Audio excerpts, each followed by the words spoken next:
Well, welcome to another chat with Tim. Last time, as we were talking about boundaries, we were talking about times where we have to set a boundary and we have to decide, do I need to say anything or do I just set it? And we weighed that out. What I want to talk about today is the times when I do need to say something, but I also need to get permission from the other person. I need to involve them in the discussion of where this boundary should be at. And so, again, we're going to touch again on knowing when I need to ask for permission, when I need to just declare this is where the boundary is going to be at. All of that really depends on the context, the relationship, all the things we've talked about. There's a complexity to it.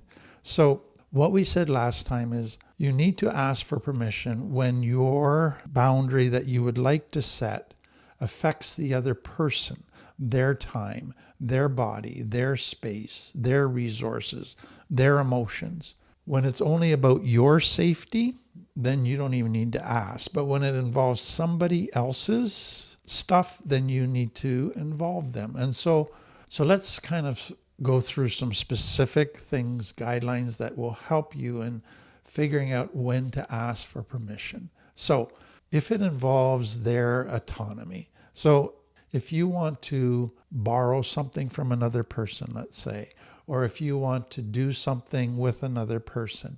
So let me give you some examples. You can go to a person and instead of just giving them a hug because they're crying, that could be violating their boundaries. So you could say, would you mind if I gave you a hug? That gives them permission to say no. That's very important. Or somebody, your friends just shared something with you and you think, oh man, I really need to be able to tell this other person about this. But you can't just go and do that. So you go, what you shared, would you mind if I just shared this part with my dad or with my therapist? So that they know you're not violating their confidence without their permission and you're being very specific about that. Or you have been in a relationship with somebody and there's an issue that's come up that needs to be talked about.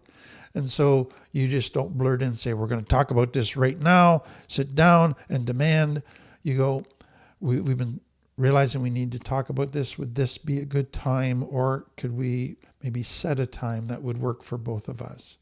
So you're again involving them because it's their time is just as important as your time. Their wish is just as important as your wishes. Then the very obvious ones, could I borrow your car? Could I read the book that you own after you're finished reading it? It's your property.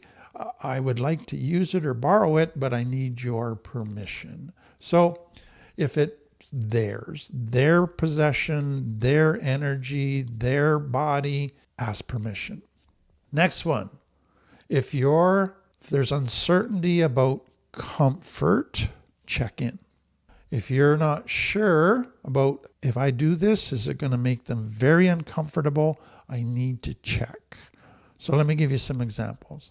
Somebody sits down and says, can I talk to you about something?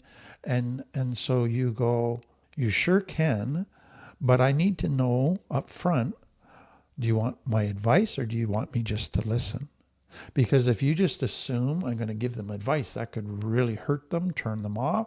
They didn't want advice. They just wanted a listening ear. So you're not sure exactly what they want beyond sharing with you. And you know that if you make assumptions there and just go one way, it could really make them uncomfortable or offend them. Another time would be somebody has shared with you about their plans, what they're thinking of doing. And so again, it's like, are you interested in any feedback? I could give you some, but I'm not going to unless you're wanting feedback. That becomes very important. And then you go to a social setting and somebody's sitting there in a fairly open auditorium and there's a seat open beside them and you go, you don't know, just sit beside them because there's lots of other seats. So you just go, would you be comfortable if I sat beside you? Would that be okay? Again, It's their comfort right now. That's the focus. You don't want to just assume stuff and put them in an uncomfortable situation. And then let's say that you are making plans with somebody for a weekend, and you've got some plans laid out, and then you come back the next day and you go, okay, we made these plans, but I've just been thinking about it. Would it be okay if we maybe changed something here? So again, you're not just making a change because it suits you. You realize that that change would make them uncomfortable, and so you're checking with them. So an important piece with that is really, you heard me say assuming quite a bit. And so if you're assuming, then basically go, if I don't assume, then that I'm in doubt. I don't know. So that's why I want to assume. So instead of assuming, let's ask. Let's check to make sure they're comfortable with it. The third one is around, you share something together, mutual space together. So you share the same apartment together. You have a roommate. You share the same office together. So you have this shared space, or you have a joint responsibility. So people living in the same house, driving the same car, using the same computer, all of that kind of stuff. And so I was thinking of asking people over for the weekend. Would that be okay with you? So your decision doesn't just affect you. No, you are in a shared space. It's going to affect them as well. I'm going to be having friends over. I know you usually go to bed at 11. Would it be okay if we stayed to 12? You clarify all of that. We need the office tomorrow for a meeting that you're not going to be at. Would it be okay if you found another place to work while we're having the meeting? I was thinking of reorganizing the kitchen. Would you mind if I kind of reorganized all the shelves? So again, it's respect. That this is not just my domain, this is a shared domain. This is not just my house, my right. There's other people that are involved that use this. I need to be respectful. And that means I need to ask. Next one is, and this is so important for people who are bosses, therapists, any place where there's kind of a power imbalance. So you're the boss, you have employees. You're a therapist, you have clients. You're dad, you have children. So there's a power imbalance because of your position.